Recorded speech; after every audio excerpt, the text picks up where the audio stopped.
Well, it's a pretty significant find.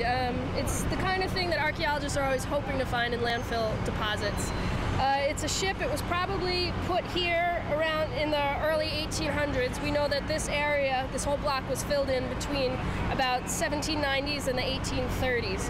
So we figure the ship probably predates that and was used as part of the landfilling process. So they filled the ship with dirt and rocks, and in conjunction with timber cribbing features or landfill retaining structures on either side, sunk them to the bottom of the river and used it to create new land along the waterfront. At this point, we really don't know much.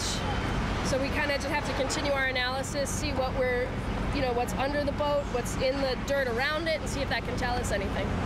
We're assuming it was placed here in the early 1800s based on historic maps and how they show us how the shoreline progressed.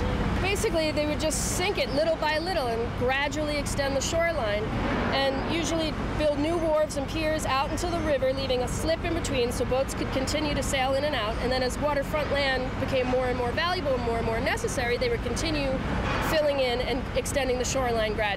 And it's tied into commerce and trade of the early 19th century. There have been ships found in the city before. There was a famous one on Water Street found in the early 1980s.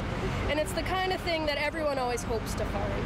It's an exciting find. It's a big find. It's something that's interesting. We can get a lot of information about it. It's a very unique part of history that, we wouldn't have access to otherwise.